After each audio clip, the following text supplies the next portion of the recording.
남은 자손의 사명. 남은 자손의 사명. 본문의 말씀은 요한계시록 14장 6절입니다.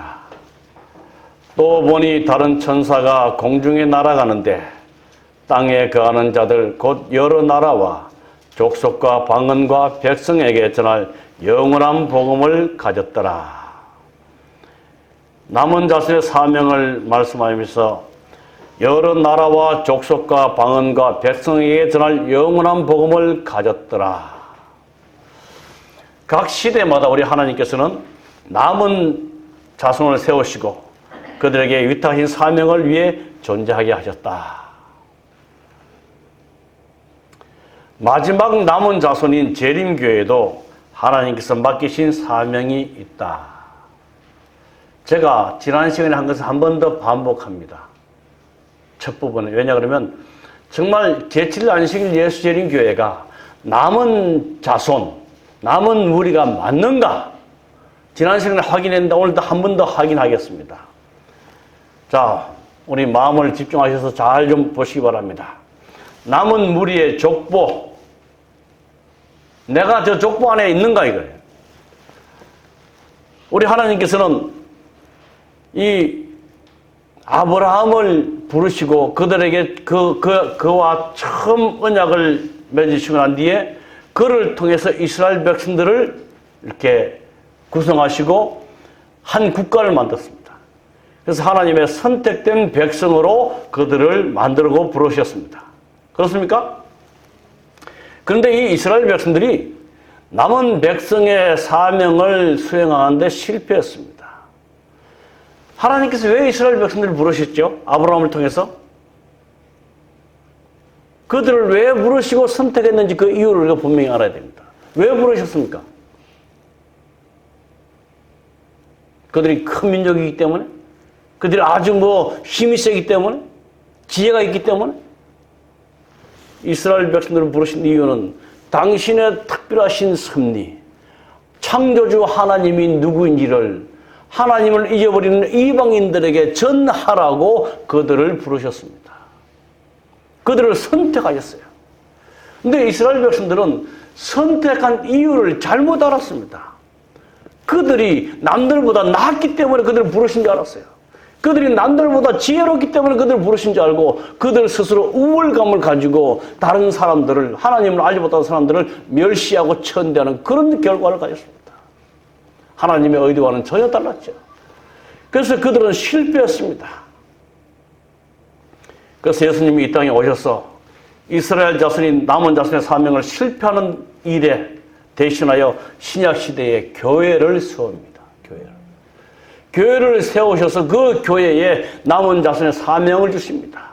하나님이 잊혀져가고 창조주 하나님이 거의 사라져가는 이때에 교회를 선택하시고 온 우주를 창조하시고 인류의 구원을 위해서 예수 그리스도께서 오실 것이라는 그 복된 소식을 전파하기 위해서 신약시대에 교회를 세우셨어요. 근데 그 교회가 중세시대 천주교의 그 강력한 파워에 의해서 다 묻혀져 갔습니다. 그래서 중세시대의 교회들이 천주교 중심으로 모두 힘을 잃고 천주교는 강력한 힘으로 그들의 세력을 확장시켜 나왔습니다. 미안합니다. 그래서 그 종교 부패성 때문에 프로테스탄트, 개신교가 탄생하게 됩니다. 그래서 개신교가 탄생하였지만 그들은 부분적인 이해에 만족했다. 안식일이 토요일에서 일요일로 바뀐 것을 그들은 알지 못했어요. 그리고 영혼 불멸설에 대해서 그들은 알지 못했습니다. 그래서 천주교의 부패와 타락 때문에 종교개혁이 일어나서 성경으로 좀 개혁을 했지만 완전한 개혁을 이루지 못했습니다. 그들은 하나님의 원래의 안식일을 바꾸지 못했어요.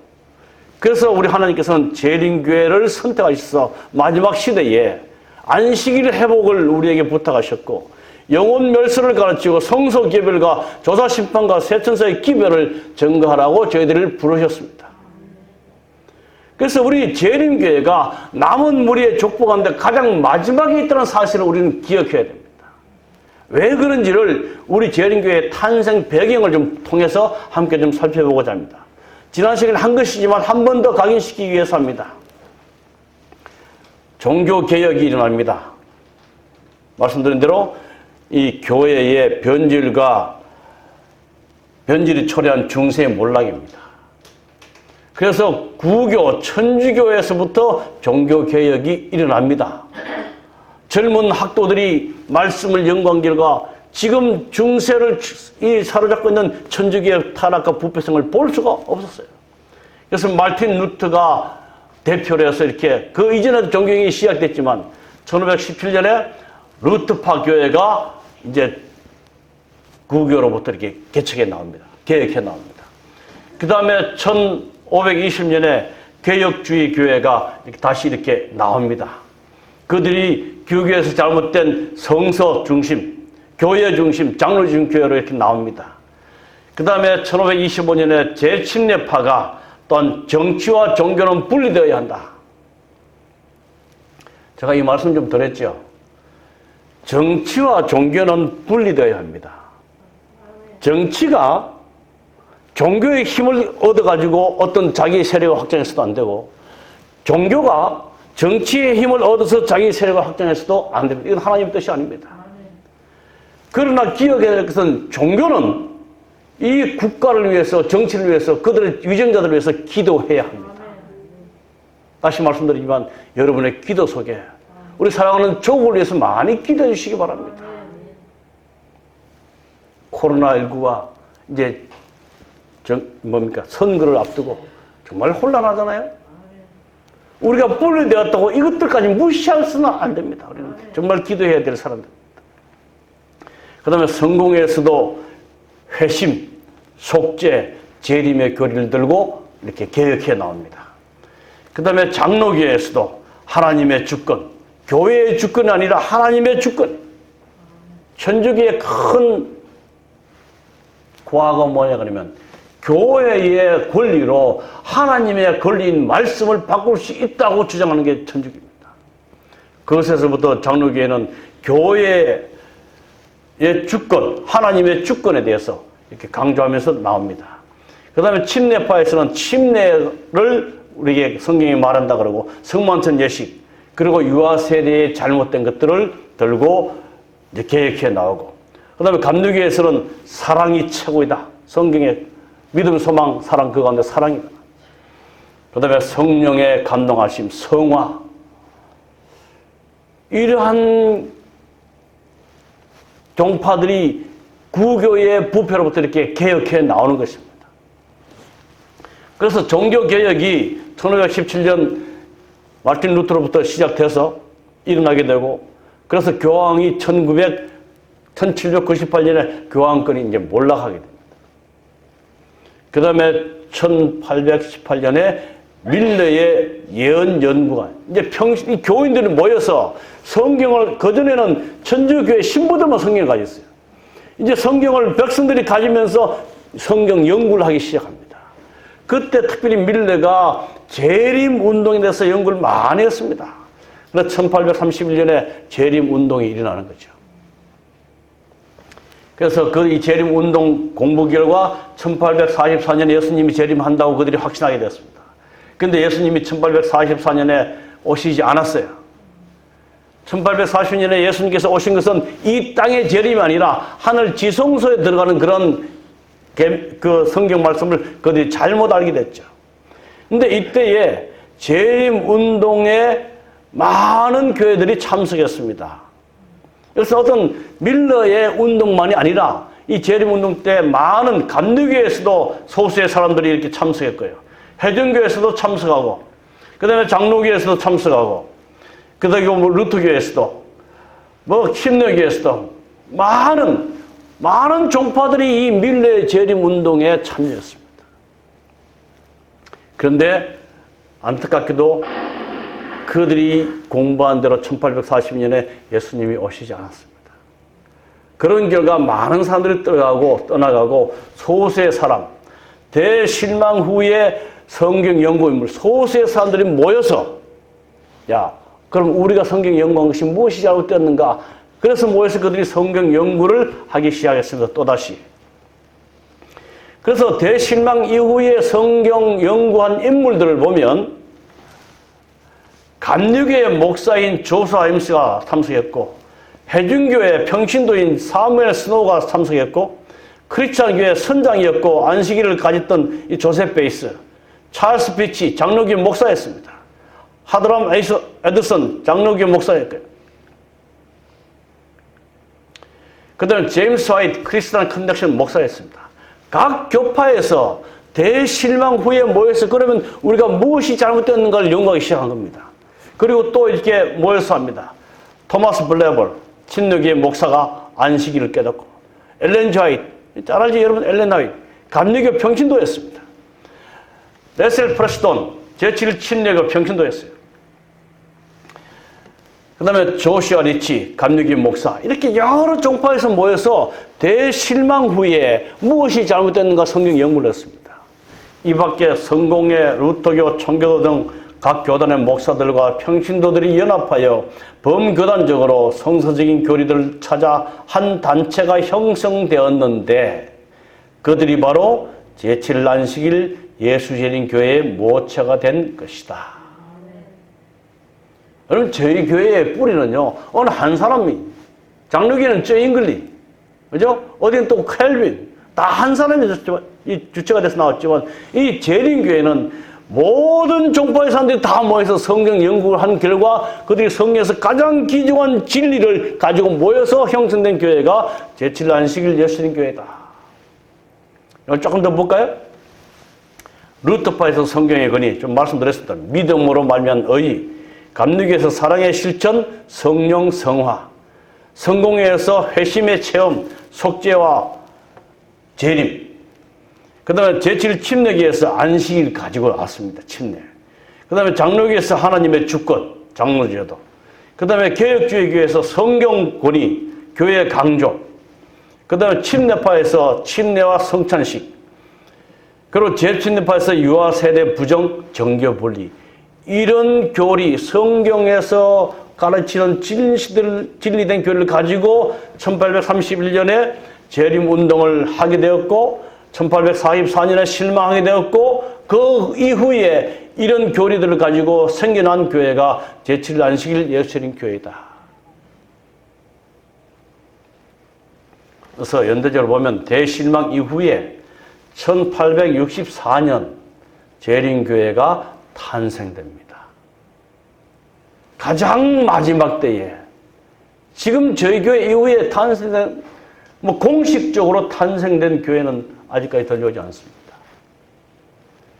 그래서 제가 지난주에도 말씀드렸지만 안식일 교회의 교리 구조, 교부들의 신앙에 우리 교회의 교리 구조에 대해서 이야기를 하는데 약간 비아냥거리는 내용이지만 제7일 재림교인 안식교회 교리를 보면 여러 교회의 교리를 한두 가지 따다가 잡채를 만들어 놓았다는 느낌을 준다. 표현 참 잘했어요.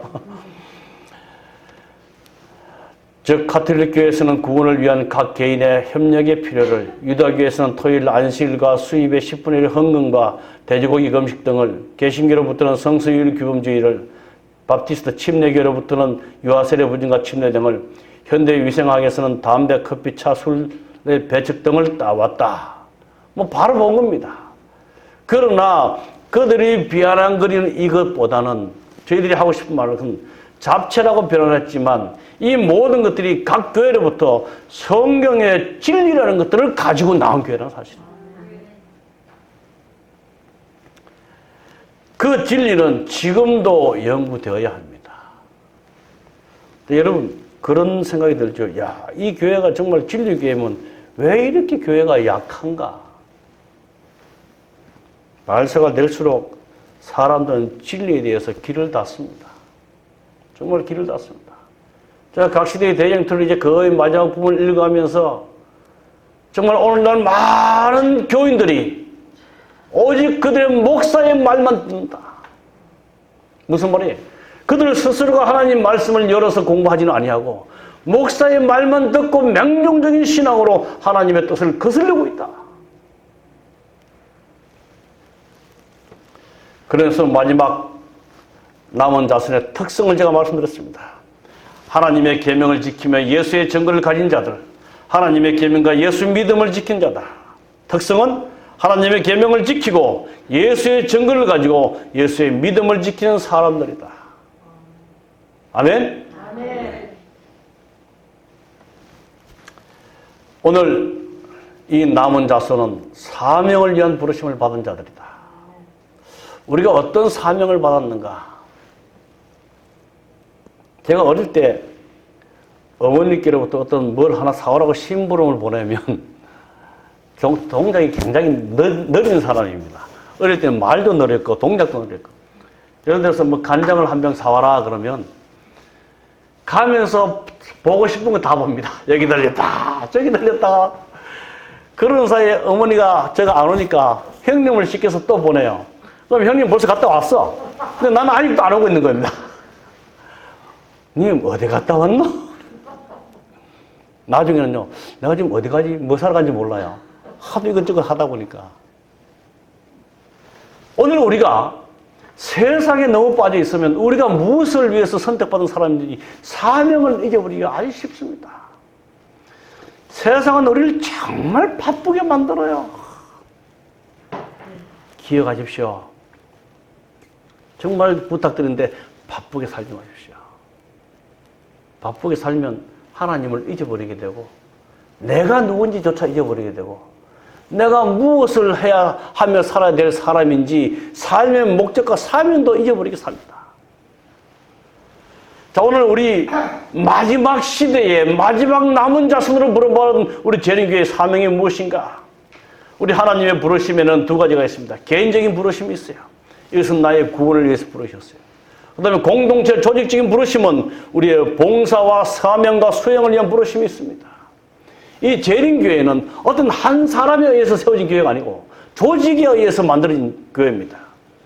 구약 당시에 남은 교회는, 남은 자손은 하나님께서 그들에게 메시아를 보내어 그들을 통하여 이방인들을 복음화하기로 작정한 공식적으로 지정된 집단이었다. 이스라엘 민족, 이방인들을 복음화하기로 작정한 그런 집단입니다. 이 남은 자손은 하나의 공동체로서 하나님의 거룩한 이름을 받아 이 땅에 존재한 가시적인 조직체였다. 눈에 보이는 조직체라는. 그래서 제7일 안식일 예수재림교회 조직은 미국 워싱턴 DC에 우리 본부가 있습니다. 그리고 지혜가 있고, 그 다음에 연합회가 있고, 그 다음에 합회가 있고, 교회가 있고. 옛말에요. 이 세상에 3대 강력한 조직인데 하나는 공산당, 하나는 천주교 조직입니다. 하나는 재림교 조직. 이 세 조직은 정말 어떤 세력도 흔들 수 없을 만큼 아주 정말 뭐랄까 정확하게 조직된 조직이다. 그래서 하나의 공동체로서 가시적 조직체였다. 남은 자손의 산중 사명이 있다. 이제 잘 들으십시오. 이게 오늘 본론인데요. 우리 남은 자손을 하고 제7일 안식일 예수재림교회를 부르시고 세우신 첫 번째는 하나님의 율법을 회복시키는 교회다. 첫째 사명, 하나님의 율법을 회복하고 세상과 우주 앞에 그 율법을 옹호하는 사명이다.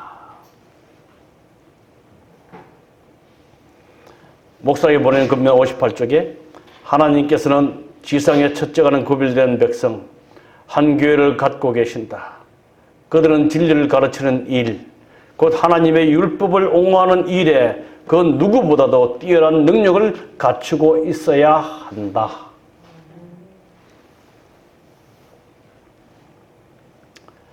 교역자로서 세상 앞에 서 있는 하나님의 남은 백성은 제7일 안식일 예수재림교회 성도들은 하나님의 율법이 모든 지속적인 개혁의 기초인 것과 우리의 삶의 개혁은 말씀을 통해서 일어나야 합니다.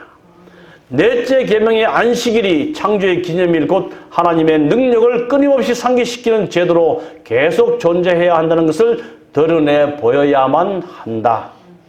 십계명의 모든 계명을 순종할 필요를 나타내어야 한다. 제가 어저께 뭐 좀 필요한 공구를 사려고 이렇게 했는데 처음에 약속을 어저께 돈을 지불하고 오늘 한 4시쯤 가지러 가겠습니다. 이렇게 약속을 했어요. 근데 그게 자꾸 마음에 걸리는 겁니다. 이 목사로서 물론 돈은 그 전에 지불했지만 안식일에 그런 물건을 가지고 오는 게 합당한가 싶어서 제가 어저께 오늘 원래 오후에 제가 작은 딸 집에 가야 되는데 거의 그 옆에였어요. 오늘 가서 가져오면 되는데 그게 자꾸 마음에 걸려서 어저께 다시 가서 안식일 전에 그 물건을 가지고 왔습니다.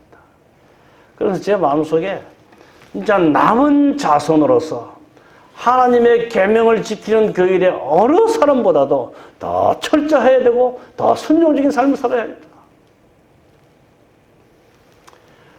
하나님의 율법이 모든 지속적인 계획의 기초다. 그리고 넷째 계명의 안식일이 창조의 기념일 곧 하나님의 능력을 끊임없이 상기시키는 제도로 계속 존재해야 한다는 것을 드러내 보여야만 한다. 무엇으로? 우리의 삶으로. 여러분, 안식일은 교회에 와서 예배드림으로 끝나는 것이 아닙니다. 안식일 시작은 언제죠? 금요일 해질 때부터 마지막 안식일 해질 때까지. 철저하게 주의 날을 구별하시길 바랍니다. 구원받기 위해서가 아니라 구원받은 백성으로 예수께서 나의 죄를 대신해서 십자가에 달려 돌아가신 그 사랑이 너무 감사해서 예수님의 말씀을 순종하는 우리 삶이 되어야 합니다. 오늘날 이 재림교회가 남은 무리로서 마지막 남은 무리로서 하나님의 계명을 철저히 옹호하는 그런 삶을 살아야 하는데 오늘날 우리의 삶이 과연 그런 삶을 살고 있는가?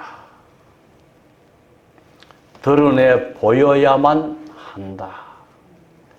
십계명의 모든 계명을 순종할 필요를 나타내어야 한다. 좀 더 철저히 하나님을 사랑하는 마음으로 계명대로 율법을 옹호하는 남은 무리의 사명을 잘 간수하시기를 간절히 바랍니다. 이사야 58장 12절 내게서 날 자들이 오래 항폐한 곳들을 다시 세울 것이며 너를 일컬어 무너진 데를 수반한 자라 할 것이며 길을 수축하여 갈 곳이 되게 하는 자라 하리라. 이 말씀이 우리의 삶에 걸맞는 그런 말씀이 되기를 간절히 바랍니다. 두 번째 사명은 하나님의 품성을 옹호하는 사명이다. 자신들의 삶을 통해서 하나님의 사랑의 품성을 옹호하는 것이다. 오늘날 하나님을 모르는 사람 혹은 아는 사람, 많은 사람들이 하나님을 두려움의 대상으로 섬깁니다. 예수 천당, 사단, 불신 지옥, 예수 안 믿으면 지옥에 보낸다. 다시 한번 질문 드려봅니다. 우리가 예수 안 믿어서 지옥 갑니까? 아니면 그냥 놔둬도 지옥 갈 사람들입니까? 어떤 사람들은 그렇게 오해합니다. 사람들이 이 안전한 땅에서 잘 놀고 있는데 예수님이라는 분이 오셔가지고 너 나 믿으면 여기로 데려가고 너 안 믿으면 퐁당 빠뜨려 죽인다. 이렇게 생각합니다. 우리는 여기에 있는 사람들이 아니고 이미 물속에서 허우적거리는 사람들입니다. 이런 사람들에게 구원의 밧줄, 사랑의 밧줄을 내려줘서 잡아라. 그럼 살겠다는 거예요. 근데 많은 사람들은 우리 그냥 잘 살고 있는데 우리 안 믿어 하나님 안 믿으면 우리를 지옥에 보낸다고 그렇게 하나님을 두려움의 대상으로 많이 생각하고 있습니다. 우리는 하나님이 아니면 이미 다 죽은 사람이에요. 그래서 우리의 삶을 통해서 사랑의 하나님의 품성을 옹호해야 한다. 이 세상을 덮고 있는 어두움은 하나님께 대한 오해의 두려움이다. 어두움이다. 사람들은 하나님의 품성에 대한 지식을 잃어버리고 만다. 있다. 하나님의 품성은 잘못 이해되고 그릇 해석되고 있다. 피투성이라도 살라고 하신 우리 아버지의 그 심정을 우리 이해해야 됩니다. 우리는 하나님이 진노해서 우리가 죽을 사람들이 아닙니다.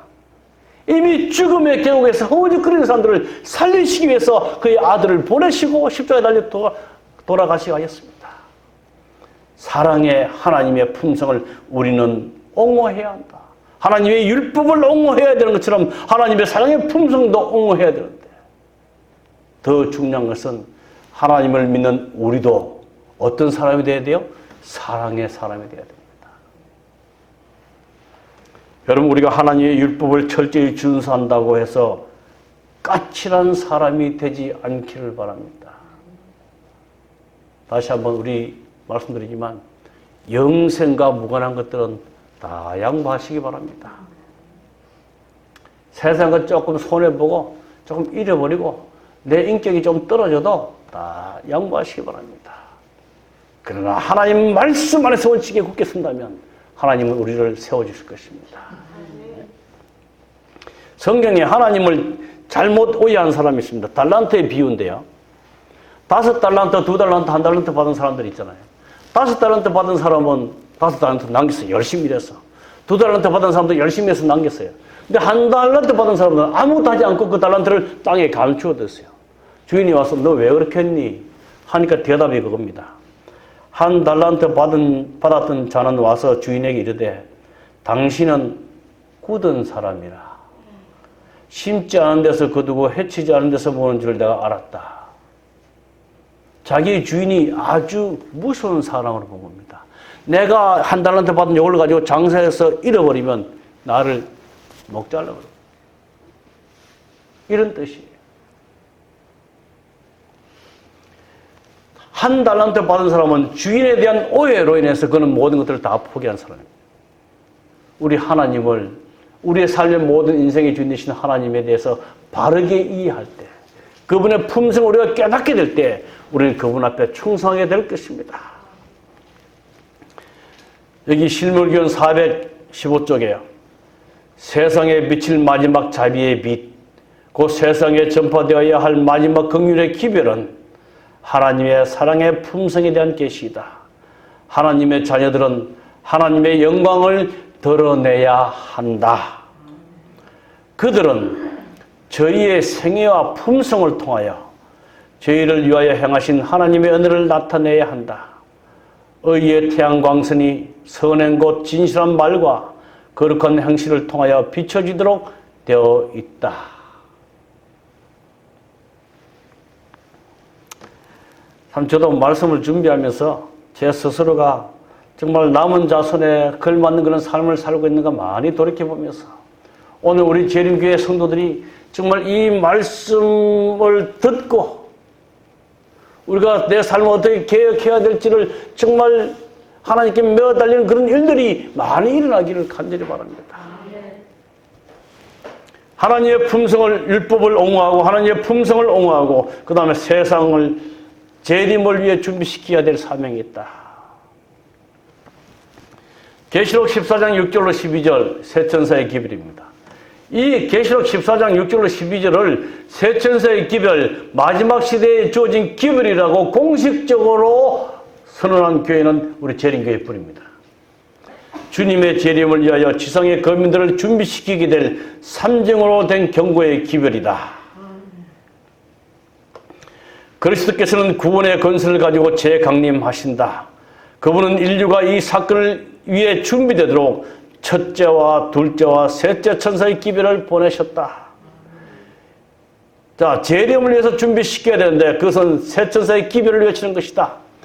자, 세 천사의 기별을 좀 간략하게 살펴봅니다. 계시록 14장 6절 12절의 세 천사의 기별은 하늘이 그리스도의 재림 직전에 이 땅에 보내는 마지막 경고의 기별이다. 이 기별을 전하는 천사들은 하늘의 천사가 아닌 이 땅에 있는 하나님의 선택받은 기별자인 남은 자손이다.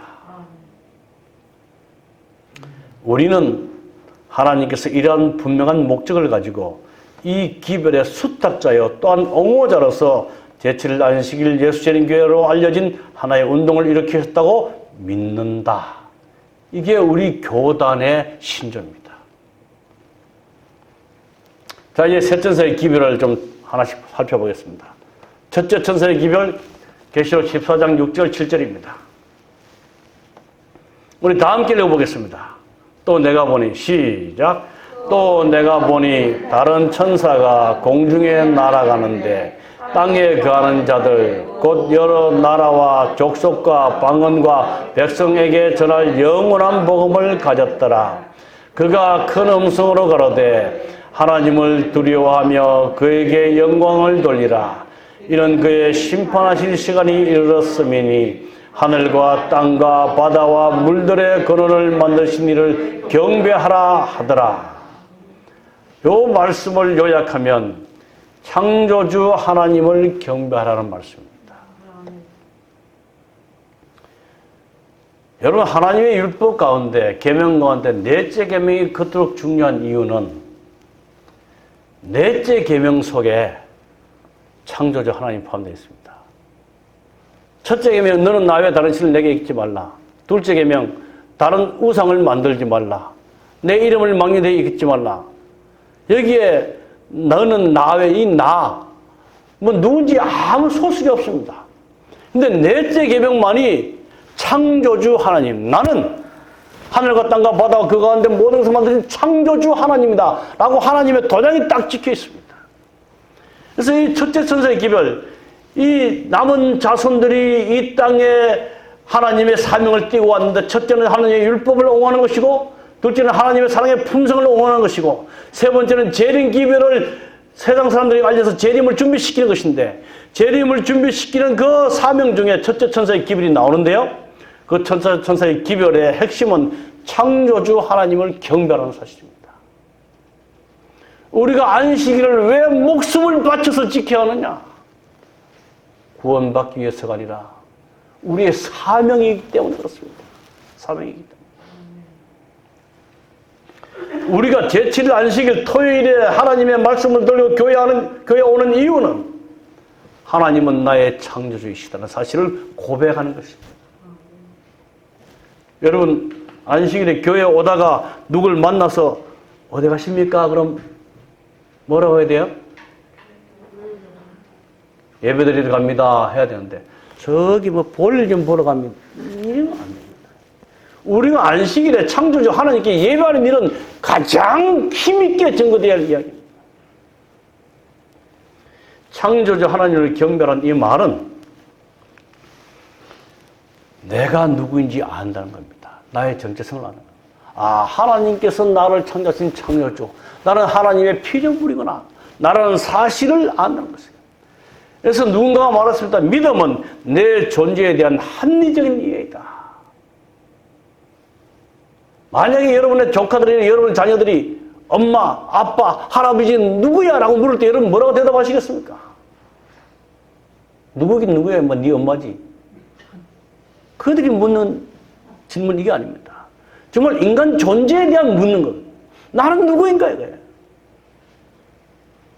믿음은 내 존재에 대한 합리적인 이해이다. 우리가 창조주 하나님을 나의 창조주로 모시지 않으면 우리는 뭐가 됩니까? 원숭이 흑선밖에 안 됩니다. 더 이상 답이 없어요. 이 세상이 가르치는 학문 그 두 가지밖에 없습니다. 창조주 하나님을 섬기든지 아니면 진화론자를 믿든지. 저는 그래서 하나님을 믿는 분명한 이유 중에 하나는 하나님이 계시기 때문에 내가 존재한다는 사실을 믿기 때문에 그 하나님을 믿습니다. 그래서 우리가 나를 알고 그 다음에 하나님이 어떠신 분인지 알아야 합니다. 창조주 하나님. 여러분, 창조주 하나님, 제가 여호와의 이름에 대해서 언젠가 좀 쭉 시리즈로 말씀을 드리려고 하는데, 만군의 여호와 하나님, 성경 말씀을 이해하면요, 깨달았으면 깨달을수록 세상에 겁날 게 하나도 없습니다. 무엇을 먹을까, 무엇을 입을까, 어떻게 살까, 뭐 어떻게 말할까 두려울 게 하나도 없어요. 성경의 많은 기록들이 하나님께서 당신의 백성들을 어떻게 인도하신지를 우리가 보여주고 있습니다. 바다가 홍해를 가르시고 우박을 사용하시고 바다의 물고기를 움직이시고 당나귀를 통해 말씀하게 하시고 여러 가지 사건을 통해서 하나님께서는 천지주 창조주 하나님이시기 때문에 그가 창조하신 모든 것들을 활용해서 당신의 백성들을 선한 길로 인도하실 수 있음을 우리에게 보여주는 게 성경 말씀입니다. 우리가 그런 말씀이 있음에도 불구하고 믿음에 흔들릴 때가 얼마나 많습니까? 뭐 하나 잘못되면 잘못될까? 하나님은 어디 가고 염려와 걱정으로 온갖 머리를 싸매고 살아갔다. 세 천사의 기별, 첫 번째 기별은 창조주 하나님을 기억하라. 여러분 꼭 기억하시기 바랍니다. 그 기억하신 그 삶에는 안식일을 목숨 걸고 지키는 일입니다. 더 이상 우리 가운데 안식일을 파기하거나 안식일을 다른 일로 대신하는 그런 일이 없기를 간절히 바랍니다. 둘째 천사의 기별은 이제 그러한 자들에게, 그러지 아니한 자들에게 외치는 기별입니다. 무너졌도다, 무너졌도다, 큰 성 바벨론이야. 모든 나라를 그 음행으로 인하여 진노의 포도주로 먹이던 자로다. 이 바벨론이 무너졌다고 말합니다. 여러분 바벨론은 어디서 나오죠? 바벨탑에서 나옵니다. 노아 홍수 이후에 우리 하나님께서는 무지개를 주셔서 더 이상 세상을 물로 멸하지 않겠다 그랬어요. 근데 니무롯의 후손들이 야, 이제 우리 힘으로 세상에 어떤 일이 있어도 한번 살아나 보자고 탑을 쌓기 시작하는 거죠. 계속 쌓아 올라가는데 하나님께서 보시기에 이들을 그냥 두면 안 될 것 같습니다. 그래서 하나님께서 하감하셔서 그들의 언어를 혼잡하게 하셨죠. 저 10절에서 야, 망치 갖고 와라 그러는데 못 들고 오는. 일이 안 되게 만드는 겁니다. 혼란스럽게 만들었어요. 그래서 그 바벨탑이 쌓아지지 못하게 만듭니다. 그러면서 그 바벨탑의 단어가 마지막 시대까지 이어지면서 큰 성 바벨론이 무너졌다. 하나님의 말씀을 의지하지 아니고 하나님을 무시하는 그들의 모든 세계가 다 무너졌다고 말하고 있습니다. 바벨론은 하나님을 대적하는 세력을 상징하고 있습니다. 이 바벨론의 목적은 자기들의 이름을 드러내기 위해서, 바벨론의 정신은 자신을 높이는 사단의 정신이었습니다. 바벨론 제국은 성전을 해파하고 기명들을 탈취해감으로 예배 제도 파기하고 백성들을 포로로 잡아가 거짓 신을 섬기도록 강요했다. 이스라엘 백성들이 바벨론의 포로로 잡혀갔어요. 그들은 예루살렘을 다 해파하고 성전을 가지고, 성전의 기구를 가지고 벨사살 왕이 잔치하다가 그날 밤에 메네메네 대길 우버러신 그 소리와 함께 바벨론의 마지막 밤을 맞이하게 된 겁니다. 이 바벨론의 표상과 상징을 좀 살펴보겠습니다. 바벨론은 사람이 만든 거짓 예배 제도를 상징한다. 바벨론은 그런 거짓 제도를 옹호하고 유지하는 배도한 교회를 상징한다. 그리고 그 바벨론의 음행은 국가의 권력과 결탁, 아까 종교, 정치, 포도주는 이단적인 가르침을 상징하며 바벨론은 참과 거짓이 혼합된 상태를 표상한다. 여러분, 이 이슬들, 거짓은요, 거짓만 따로 존재하지 않습니다. 진리와 함께 거짓이 포함되어 있지, 거짓만 따로 존재하면 다 금방 알아요. 저거 아니구나. 근데 많은 진짜 속에 거짓을 집어넣으면 잘 분간하지 못하는 겁니다. 포도주는 이단적인 가르침을 상징하며 바빌론은 참과 거짓이 혼합된 상태를 표상한다.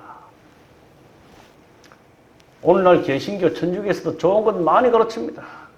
진리를 많이 외치고 있습니다.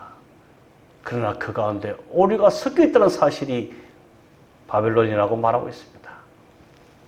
그 다음에 중요한 것은 영적인 적용입니다. 순수함을 상징하고 하늘과 세상을 사랑하는 뒤섞여 있는 혼잡한 개인의 신앙 상태를 바벨론이라고 말한다. 오늘 참 남은 자손의 교회라고 우리가 이곳에 참석하고 있지만 우리의 개인적인 신앙 속에 세상과 하나님을 함께 섬기는 혼잡한 개인의 신앙 상태를 바벨론이라고 말할 수 있다는 사실입니다. 여러분 참 중요합니다. 그래서 성경은 마태 6장 24절 우리 다 함께 읽어보실까요? 시작. 한 사람이 두 주인을 섬기지 못할 것이니 혹은 이를 미워하고 저를 사랑하거나 혹 이를 중히 여기고 저를 경히 여김이라. 너희가 하나님과 재물을 겸하여 섬기지 못하느니라. 여기 보면 두 주인을 섬기기 어렵다라고 말하지 않았습니다. 두 주인을 섬기지 못한다고 말하고 있어요. 제가 한때 참 개를 많이 좋아해서 코카스파니엘 한 쌍을 가지고 왔어요. 형님 아는 분을 통해서 무료로 이렇게 두 마리 강아지를 키우는데 결국은 한 마리 강아지를 다른 데 보내고 말았어요. 그 이유는 똑같이 사랑할 수가 없었어요. 한 마리가 한 마리보다 더 예뻐요. 그 마음이 괴롭더라고요. 야, 사랑만 사랑한다. 우리 하나님께서 말씀하시기를 한 사람이 두 주인을 섬기지 못한다. 우리가 이 바벨론의 상징 가운데 진리와 오리가 섞여 있는 것도 바벨론이지만 우리의 마음속에 순수하지 못한 하나님을 섬기는 마음과 세상을 사랑하는 마음이 섞여 있는 것도 바벨론이라고 말하고 있습니다. 이런 마음에서 우리가 벗어나서 우리가 타락하고 부패된 교회에서 나와서 남은 자손의 교회에 속해 있다고 하지만 우리의 개인적인 영적인 신앙에서는 정말 더욱더 순결하게 보석 같은 투명한 마음으로 하나님을 섬기게 되기를 간절히 바랍니다. 이제 셋째 천사의 기별입니다. 누구든지 짐승과 그의 우상에게 경배하고 이마에나 손에 표를 받으면 그도 하나님의 진노의 포도주를 마시려니 그 진노의 잔에 섞인 것이 없이 부은 포도주라.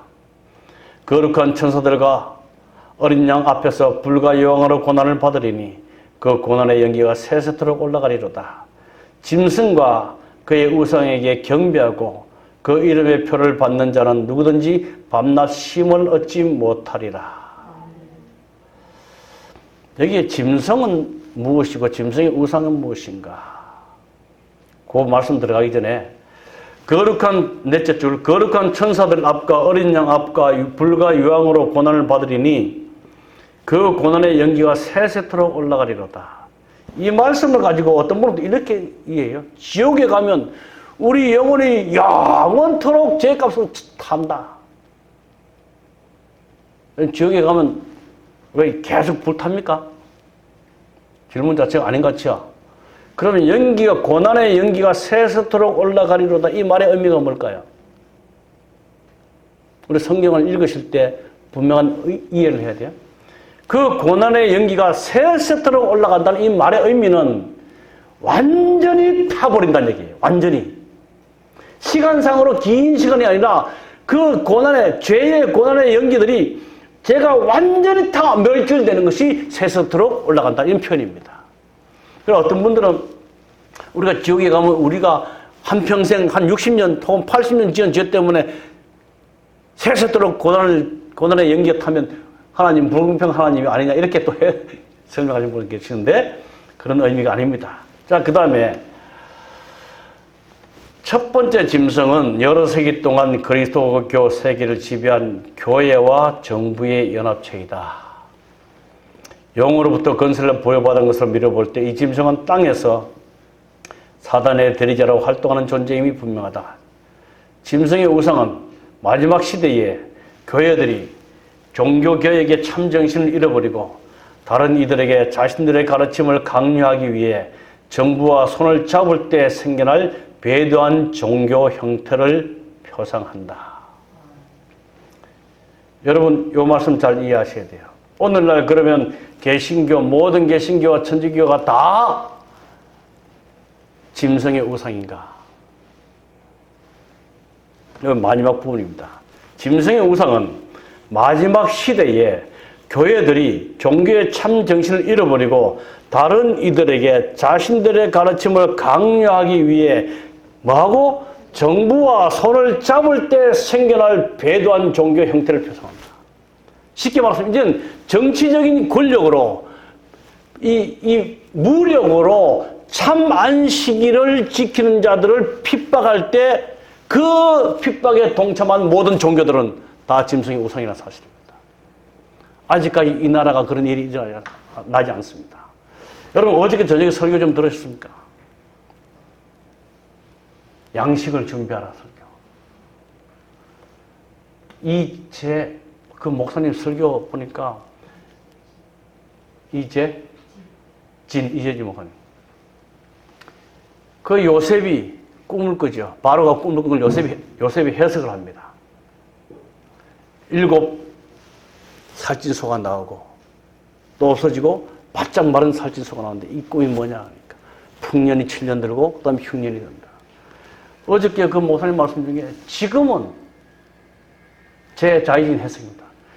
풍년의 7년의 풍년의 마지막 해인 같아. 이제 곧 흉년이 몰아닥칠 텐데 우리는 영의 양식 말씀을 준비하고 품성을 준비해야 된다고 어제 말씀 저는 많은 감동을 받았어요. 정말 오늘 시대를 보면 풍년의 마지막이니까 이제 곧 가뭄이 기근이 몰아닥칠 때인데 우리에게 양식이 없으면 우리는 고난을 겪을 것입니다. 여기에 오늘 짐승의 우상은 이 마지막 시대에 종교가 정치와 세력을 연합하여서 참 진리인 교회를 백성을 핍박할 때에 거기에 참여한 모든 종교는 다 짐승의 우상이 될 것이다. 짐승과 짐승의 우상의 연합체가 하는 일, 종교연합운동을 일으킵니다. 초교파 운동을 일으키고 종교와 정부의 연합운동, 연합의 핵심 요소는 일요일 예배를 강요할 것입니다. 교회 연합, 종교 연합, 종교와 정부 연합, 공통 분모는 일요일이다. 근데 놀랍게도 이 일이 진행되고 오래전부터 진행되고 있습니다. 가장 영향력 있는 지도자 프란시스코 교황,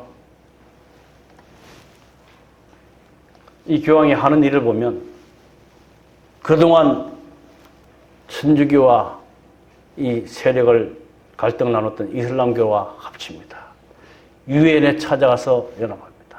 유대교와 이제 합체가 되고 불교와도 연합하게 되고 미국과도 합치고 개신교, 쿠바, 러시아 정교 모든 종교의 지도자를 찾아가서 우리는 하나다라고 외치면서 이 세상의 평화를 외치는 가장 강력한 지도자 프란시스코 교황.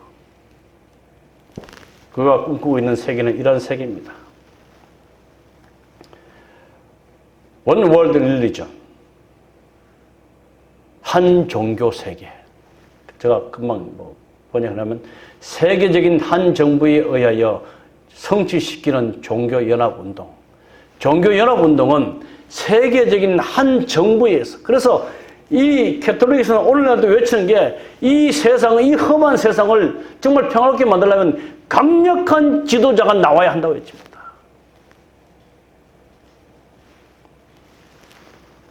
세상을 사단에게로 이끌어가는 미혹, 종교, 경제, 군사의 지상권을 확보하여 우상에게 경배하게 하려 한다.